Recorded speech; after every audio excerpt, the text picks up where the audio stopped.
Thank you all for watching Patrice to Lamumba. We're here with Patrick Kabea. Thank you so much for being here. Thank you. As the director of this documentary, can you talk to us about why you decided to make a film about the life of Patrice Lumumba and how you even came about to working on this documentary? Wow, that's thank you very much for the question. That's a loaded question. How did I get to do a documentary about Patrice Lumumba? One, I'm Congolese, right? So not that because I'm Congolese means I have to do a documentary on Patrice Lumumba, but it's as a Congolese, he's Congolese. Historically, I was brought up in a home where my parents believed he was a Congolese hero, right? So I've always wanted to tell his story. And me as a filmmaker, I want to tell his story because the story of Patrice Lumumba out there right now was written by the French, the Belgians, and the Brits, the Americans, the people that didn't really like him, the people that killed him. So I wanted to tell his story by us, for us, written by us, produced by us, to give him back his dignity that he wasn't afforded, basically. That's why I wanted to do it. Thank you. In looking at the team who came to make this film, your producer who narrates the film as well was also part of the research process. Can you talk about what it was like to look into his life, go into the archives and research, because there's so much about him, and obviously some stuff had to have been like left on the cutting room floor. Oh yes, I got destroyed for it, actually, especially from like the older generation, the parents generation. They're like, why did you miss this and this? I'm like, dad, mom, uncle, whatever. I can't write a whole book, right? I'm not writing a book, I'm making a film. So I think my producer and writer and narrator, which we did all together, is my wife. So it just happened that she's my wife, so we did it together. It came through with the university, the African University in Geneva, and they were able to facilitate us with like I said, the two historians, and just help us with the story, make sure that the story was proper, make sure that what we said was right. So yeah, so I guess I just had a lot of help from the University Lupoff in Geneva, and I just shout out to them basically for I'm just a storyteller, and they did everything. They did I wrote the story, said it to them, and they corrected it and fixed it, and so yeah, so I shout out to them for making sure that the story is told. In the film itself, there's a little bit of allusion to like how important Patrice was to the continent. But obviously, in order to tell a story about his life, that couldn't have been the focus. Could you talk about a little bit of like what exactly his time in office meant for the continent, especially at that time? When you think about it, 1960 was the summer of independence, or the year of African independence, right? And I'm probably gonna botch this, but I think there was 17 countries that got independence that year. I might have botched the number. And what Lumumba did in 1958, though, at the Pan-African Conference in Ghana, Accra, was he talked about free Africa. Africa, the master of its destiny. Africa, the people that didn't need the West. So I think he was he wanted Africa to be united. He wanted Africa to be free of colonial powers and whatnot, and that's why he's important. He's important to the continent, right? That's why he got killed. You have this guy who's saying, hey guys, we don't need Britain, we don't need France, we don't need the Americans or Belgium. We can do this on our own. We can help each other. If our brothers from Rhodesia, which became Zambia, Southern Rhodesia, for example, want a revolution, let's help them.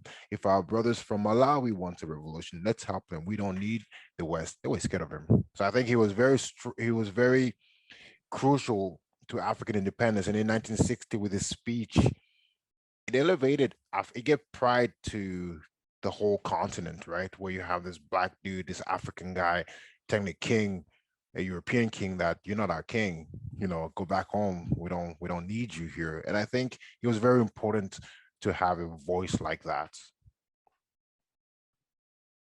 Thank you. And yes, it was that one particular speech that I think if people know about him or don't know that much about him, they know him from that one In the speech. speech, yeah, exactly. What do you hope audience take away from your film? I just hope people understand uh, that well, I hope to have given Lumumba his dignity back first and foremost, right? And I think I have that in the synopsis. I really hope to give Lumumba his dignity, and so I want people to go back and research more on him, because it's just an hour and 10 minutes. It's not enough to tell the story of this great man. So I just hope people understand that this was a guy who all he wanted was for his country to be free of colonialism and his continent to be free of colonialism and its puppets that were running the continent. That's so I just want people to understand how important of personality he was for the continent, and that he actually wasn't a bad person as the West proclaimed he was. So Thank you. Earlier you were mentioning, there was the two historians that you were working with, Rosalie Masuamba and Antilo Malou. Malu, yeah. Could you talk about what it was working with them, and yeah, and having Oh them my in? God, Rosalie was. I can't even like say how amazing this person was. Just working with her, um, uh, one first of all, seeing a black woman, in who's an historian in Switzerland, and very knowledgeable and very at peace with what she was saying, and very pro Africa. It was easy. It was basically for both of them was easy. With Anatole was even easier because he was 19 years old when Lumumba said that speech, right? So for him, seeing the new generation doing what Lumumba and them like telling the story of Lumumba was beautiful. So it was one of those things where all I had to say was, "Can you guys help me? This is the story I want to tell." And they were like, "Yes, we will help you. We will walk with you in everything you need as long as you tell the story correctly." So wow, I don't even know what to say. They're literally amazing in that they wanted the story to be told, and they bought into my spiel to them, and it worked. So it was beautiful to work with knowledgeable people like that. Yeah. And in working with them, you're obviously doing the research. Uh, Yes. Obviously, there has been work now by African, by Congolese people who have refuted, the history of Patrice and how he's been portrayed. But in order to do some of that research, you are looking through how he was written by the Belgium, Oh written yes. by the. What was that process like for you? It was very hard, actually. It was very hard because I'm 40 years old now, right? And I find I've been doing this. It's been on my mind for the last maybe 25 years, 20 years max, minimum. I mean, and things have evolved in the documentaries that I've seen from BBC, from CBC, from the Americans. And so when I started doing more research and started getting more footages and more speeches of him, I started getting mad at what was out there before. I was like, whoa, you just cut that part where he said he's mad at the Belgians, but you didn't show that part where he said he asked Congolese people not to kill the Belgians and not to kill white people and respect them as human beings, right? You had an agenda about him. So yeah, I needed to make sure that listen, uh, we're gonna go back and see what everybody's written, who's written it, why it was written, and we need to tell our story. So Fubu, for us, by us, right? Lumumba said, history, Africa will one day have its say. And I'm like, well, I am Africa. right? So I'm like, we have to tell our story, and that's just not Lumumba because I'm Congolese, but I also do want to tell a story of Steve Biko. I do want to tell a story of Thomas Sankara, Sekou Touré and stuff like this, and Amilcar Cabral. So I think there's a lot of stories there where so going back, I just had to make sure that I read these things. I was mad. I said, you know what? We need our own narrative, right? And because it didn't help having, like, for example, I don't know your family, but me writing your family's story won't be as legit as, let's say, your sister or your brother writing that story, right? Or you lost your lost cousin. I just find that they'll have more reason to be honest with that story than somebody else. So I needed to make sure that I went back. I realized that this is not who the Lumumba that my parents taught me about, the Lumumba that I'm hearing from Congolese scholars and people who were there when he was alive. This is not my Lumumba. So let me make a film about my Lumumba, the one we see in Africa. So Thank you. Um, from this film and the few other projects you worked on, it's very clear that the history of the Congo and your people are very key to the kind of stories that you want to tell. What yes. other projects are you working on, and what other things do you have lined up? And the thing is, like, well, I think it was easier for me to start off with the history of the Congo. Actually, the main goal is my PhD will be the history of Africa. Right, and I'm just in primary school, right, in elementary school. So basically, it's like I'm just going that way, and I thought it was easier for me to start with my home history, which was Congo, the one I know much better than others, right? Before I can basically move on.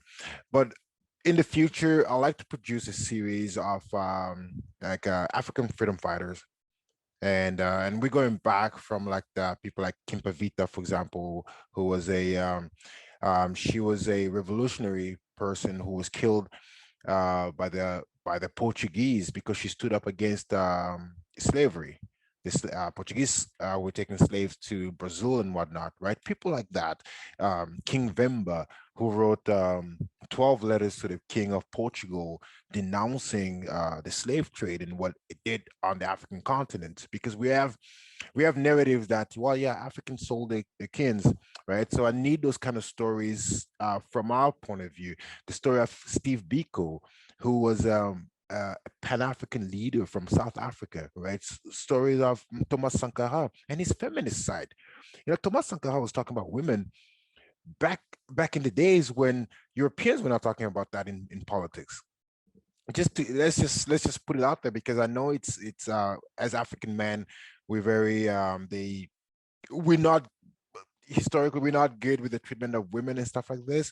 So I think I want to highlight someone like Thomas Sankara, right, talking about the importance of the African women, right, when nobody else was talking about that in the West, right? So little things like that. I want to talk about things like a story about Winnie Mandela, and celebrate her life. And Nelson Mandela said, Winnie is one of the most important freedom fighters in South African history. So we need to understand why Nelson Mandela will say that, right? So in the future, I want to create stories that will elevate our culture, that will put our stories at chapters, that will make our kids actually be proud in our history, right? Our kids can go out there and watch it'll a story about Rosa Parks. At the same time, you can watch something about Kimpa Vita. At the same time, you can watch something about Nelson Mandela and Steve Biko, and be proud of being African, even from the African Canadian point of view. So yeah, so just that's the future. I just want to make sure I write stories that elevate Black culture, and my Black culture means Somalia, Congo, Mali, Burkina Faso, Jamaica, the US, Canada, everywhere else, wherever there's Black people. Yeah, that's where I'm going to go find those stories and elevate our culture as far as possible. So in the future, that's what I want to do. Perfect. If people want to support your work or connect with you, where can they reach you? I'm on Facebook, at K Media Productions, or on IG, KADI_MA. I'm sure if you just Google Patrick Bay documentaries or something, it's probably gonna come up. But yeah, those are my two social media, and I'm also on Twitter. I'm trying to be more vocal, but then I realized that Twitter is not really the the good spot for that. So I'm Well, everywhere. thank you again for your film and taking the time to speak with me today. Thank you, Safia.